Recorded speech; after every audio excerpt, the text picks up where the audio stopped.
Étant donné qu'on se prépare pour la Iloula de Rabbi Haim Pinto de Casablanca, et je voudrais un peu vous raconter qui il était. Ça va être il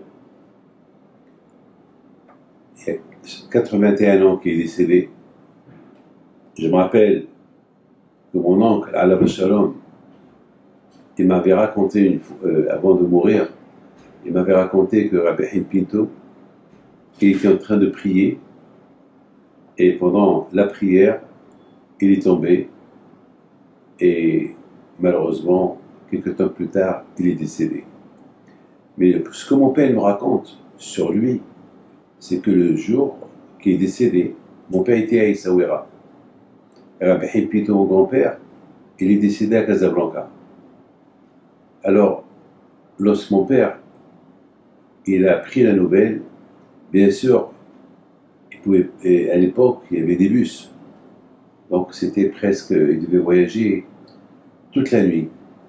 Donc, il a pris le bus et il est arrivé à la maison de Rabbi Haim Pinto, de son père, et ils ont remarqué qu'il y avait là-bas un monsieur, que chacun qui rentrait à la maison de Rabbi Haim Pinto, il y avait un monsieur barbu qui lui disait il ne faut pas toucher le corps, celui qui veut toucher le corps du tzaddik, il faut qu'il se lave les mains. Et mon père, il a demandé à ses frères c'est qui ce monsieur-là? Ils ont dit on ne sait pas. Ça fait depuis le début de la nuit, il est rentré à la maison, il nous a demandé de lui donner la djellaba de Rabbi Haim Pinto, notre père, et il nous a dit que je suis venu de loin et que il nous a dit de lui garder ses vêtements à lui. Il a mis la djellaba de Rabbi Haim Pinto. Et mon père, il a dit à ses frères, et vous avez accepté, vous le connaissez? Nous, on ne le connaît pas. On ne sait pas. On ne sait pas. On ne sait pas. C'est ce qui s'est passé. On ne sait pas qui est-ce. Bon.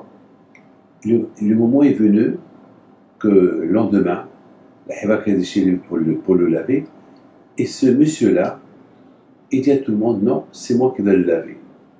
Et tout le monde l'a écouté. On dirait qu'ils étaient hypnotisés par cette parole. C'est de la folie.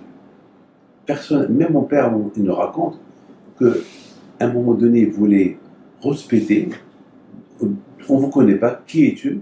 Chaque fois qu'il allait vers lui, dès qu'il voit son visage, mon père, il va baisser sa tête. Ils avaient peur de lui. Et chaque fois qu'ils l'ont lavé, ils ont lavé le corps de Rabbi Haim Pinto, ils l'ont mis dans le seuil, et voilà, ils ont commencé à ils ont démarré de la maison de Rabbi Haim Pinto pour aller au cimetière. Il paraît, il y avait des centaines de milliers de personnes qui ont assisté à l'enterrement de Rabbi Haim Pinto ce fameux jour-là. C'était un jour qui ne devait pas pleuvoir, et il a plu sans cesse. Il a plu sans cesse. Il y a eu un miracle qui s'est passé et qui s'est produit lorsqu'ils allaient pour l'enterrer. Déjà, il n'y avait pas de place pour l'enterrer. Il n'y avait pas de place. C'est un monsieur qui s'appelle M. Sibouni. C'est lui qui a donné sa place à lui, à Rabbi Haim Pinto, pour l'enterrer. Donc, il s'est dit, c'est pas grave, je m'en fous. Au moins que Rabbi Haim Pinto, il sera enterré dans une belle place au centre du cimetière. Il y a eu un miracle. Il s'est passé que quelques jours plus tard, ils ont trouvé une place vide dans le cimetière. C'est de la folie.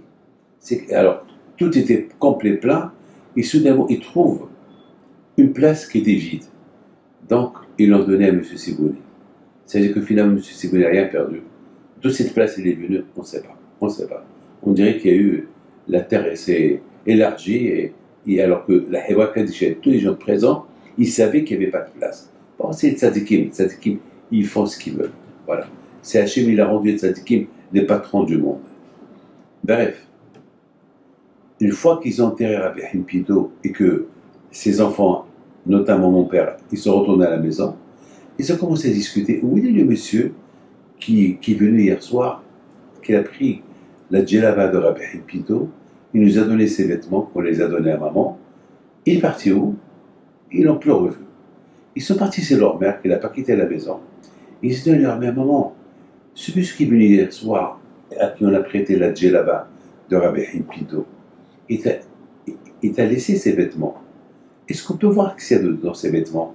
Peut-être il y a une pièce d'identité, peut-être il y a... Qui c'est ce monsieur? Elle leur a dit, d'accord, venez. Elle ouvre l'armoire, il trouve la djellaba de Rabbi Haim Pinto et les vêtements du monsieur disparus. Et elle était presque folle.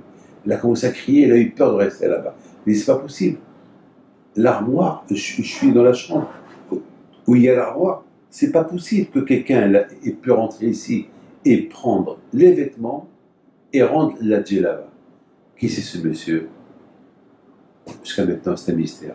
Quelques temps plus tard, mon père nous a dit, eh ben, c'est Rabbi Haim Pinto le Grand qui est venu de l'autre monde pour assister à l'enterrement de son petit-fils, parce que c'est son petit-fils Rabbi Haim Pinto de Casablanca, parce qu'il s'appelait Haïm, c'est lui qui a réussi à être à l'image de Rabbi Haim Pinto le Grand. Donc beaucoup de fois ça arrive que le tzadikim, il vient de ce monde-là, accompagné d'autres tzadikim dans l'autre monde.